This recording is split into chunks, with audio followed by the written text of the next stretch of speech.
আসসালামু আলাইকুম। হোসনারাজ কিচেনে সবাইকে স্বাগতম। আশা করি সবাই ভালো আছেন। আজকে আমি নতুন রেসিপি নিয়ে হাজির হয়েছি, সেটা হলো পনির। মাত্র 2টি উপকরণে বাড়িতেই পনির বানানো যায়।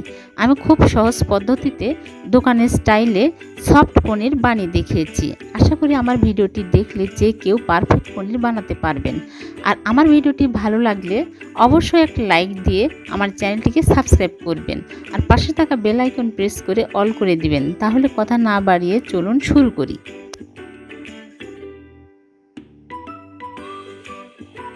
পনির তৈরি করার জন্য আমি এখানে 1 লিটার গরুর দুধ নিয়ে নিচ্ছি। আপনারা চাইলে যে কোনো লিকুইড দুধ নিতে পারেন, অথবা ঘোড়ার দুধ দিয়ে যদি ছানা কাটেন তাহলে পানির সাথে মিক্স করে ছানাটা কেটে নিতে পারেন।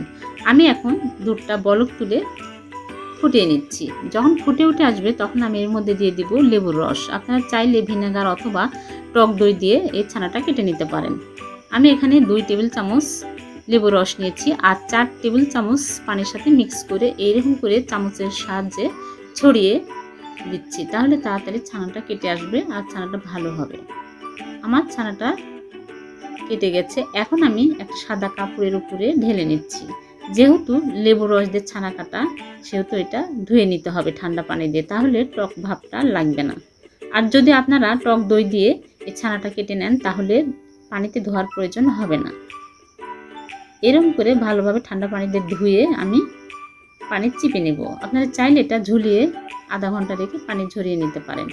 আমি সবগুলো পানি ঝরিয়ে বের করে এরকম করে চ্যাপটা করে একটা প্লেটের উপর রেখে সমান তলাযুক্ত একটা প্লেট উপরে দিয়ে আমি একটা পাটা এর উপরে দিয়ে চাপ দিয়ে দিলাম, যা পনিরটা ভালোভাবে ছেট হয়ে যাবে। আপনারা যে কোনো ভারী কোনো কিছু দিয়ে এটা চাপ দিয়ে পনিরটা ছেট করে নিতে পারেন। আমার 4-5 ঘন্টা পর আমি ফিরে আসলাম। 4-5 ঘন্টা চাপ দিয়ে রাখলে পনিরটা সুন্দর ছেট হয়ে যায়। দেখুন আমার পনিরটা কত সুন্দর সেট হয়েছে। এখন আমি কেটে আপনাদেরকে দেখাচ্ছি। খুব সহজে বাড়িতে আমরা পনিরটা তৈরি করে নিতে পারি। আজ এ পর্যন্তই। আবার দেখা হবে নতুন কোনো ভিডিওতে। আমার ভিডিওটি ভালো লাগলে লাইক, কমেন্ট, শেয়ার, সাবস্ক্রাইব করবেন। ভালো থাকবেন, সুস্থ থাকবেন। আল্লাহ হাফেজ।